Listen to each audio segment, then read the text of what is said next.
Недавно в нашем лесном хозяйстве появился новый лесник, молодой, сильный мужчина. Любитель своего дела и своей работы, не то что старый пьяница, который только зря получал свою зарплату. И спорили с ним, и ругались, а толку ноль. Председатель несколько раз приезжал и лично ругался с ним. И тут вдруг случай. Просится на работу молодой мужчина и диплом есть из лесотехнической академии, грех было не взять такого работника. Алексей приехал на новое место с семьей, жена Варвара и сын Тимоша. Старый лесник Митрофан затаил злобу на нового, что тот лишил его легких денег. Алексей любил лес и свою работу, вывез из леса весь мусор, да и за зверьем следил, кормушки устанавливал и браконьеров приструнил, капканы все из леса собрал. Стал Митрофан пакостить Алексею, то кормушки разломает, то норы бобровые разорит. Народ догадывался, чьих рук дело, потрунивали над ним, если бы с таким рвением ты, Митрофан, в лес ходил, когда лесником был. Может, и сохранил бы свою работу, а он только плечами пожимал. Алексей ничего не говорил, не жаловался и претензий не предъявлял, только дольше времени на работе проводил, так и жили они. А однажды Митрофан пожар в лесу устроил. На счастье, Алексей оказался неподалеку, заметил дым вовремя, справился своими силами, хоть и пришлось пожертвовать новой курткой, чтобы пламя затушить. И снова он промолчал, не хотел он конфликтовать. Новый человек он здесь. Переживал, что люди будут думать, вдруг к Варе и сыну станут плохо относиться. Митрофан-то какой-никакой, но для них он свой человек. А однажды случай приключился, Алексей обходил лес и увидел, что у реки два волка дерутся, сошлись не на жизнь, а на смерть. Притаился мужчина, хотел уйти, но уж больно хотелось узнать, чем у них тут дело закончится. Один более крупный волк, наконец, повалил соперника. Встал над ним, как огромная гора, и столкнул с крутого берега в реку, издал победный вой и удалился в чащу. Алексей обошел пригорок и спустился к реке, думал, побежденный хищник ушел уже, а он так и лежит наполовину в воде. Мужчина осторожно подошел, смотрит, а волк жив еще, обессилел просто. Даже на то, что человек подошел, волк не отреагировал. Алексей погладил зверя по голове, тот даже не зарычал. Мужчине стало очень жалко поверженного хищника, он проникся к нему внезапным сочувствием. Волк лежал и не шевелился, словно просто не хотел жить после поражения. Лесник взвалил его на плечо и понес домой. В деревне никто не видел, как он волка принес, кроме Митрофана. А что, разве уже сезон охоты открыли на хищников? Поинтересовался с улыбкой Митрофан. А я и не с охоты. Видишь, болен зверь и повернул морду волка. Тот удивился и пошел своей дорогой, а вскоре на Алексея кто-то написал жалобу, что не в сезон промышляет охотой на зверя.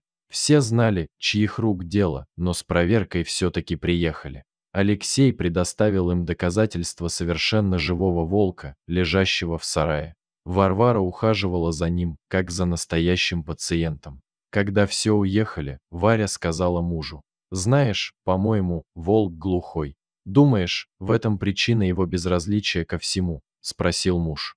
«Запросто. Я не зоолог и не психолог». Но когда председатель хлопнул дверью в сарае, волк даже ухом не пошевелил. Алексей предположил, что у волка была контузия. Вместе со своей стаей он мигрировал сюда, стая влилась в другую, а этого волка вожак просто выгнал, хотя это было всего лишь предположение. Спустя время серый хищник начал поправляться. На резкие громкие звуки иногда даже поворачивал голову и сразу приседал. Тимоша подружился с волком. Сначала Варвара боялась подпускать ребенка к дикому зверю, а потом пошла как-то покормить его. Открывает сарай, а там Тимошка уже сидит, играет, обнимает его за шею, гладит и приговаривает: «Хорошая собачка». Волк ухом в его сторону провел. Показалось, что тихий голос ребенка волк каким-то образом слышит. Раны у него зажили, и даже зеленка на морде стала почти незаметной. Словом, волк был практически здоров, но уходить в лес не торопился. Неожиданно в деревне стали пропадать куры и кролики, жители всполошились, они знали, что у лесника живет волк. Митрофан постарался всем рассказать об этом. Снова на Алексея поступила жалоба, он даже заплатил штрафы, пообещал хорошенько запирать сарай. А Митрофан никак не унимался в своей злобе. Однажды Тимошка остался дома один, он немного простыл, и мама не повела его в детский сад. Все было хорошо, но вдруг, непонятно из-за чего, в доме начался пожар. Огонь быстро распространялся. Мальчик испугался, залез под кровать и стал кричать. Вдруг сквозь дым к нему забежал волк. Он схватил ребенка за рубашку и вытащил из огня. Мальчик совершенно не пострадал, просто испугался. Подоспевшим людям он рассказал, как собачка вытащила его из пожара. Дом успели затушить, хотя позже пришлось делать ремонт. Полиция выяснила, что пожар начался от спички, которую бросили в форточку, первой загорелась капроновая занавеска, а потом пошло дальше. Соседи видели, как у дома, как раз в это время, крутился Митрофан. Его арестовали, он не стал отпираться и сознался во всем. Не знал, говорит, что мальчик дома был, так бы никогда такого не сделал. Он хотел отомстить Алексею за потерянную работу. Хотел, чтобы дом у него сгорел вместе с этим волком, и они потом уехали, думал, тогда его снова лесником возьмут.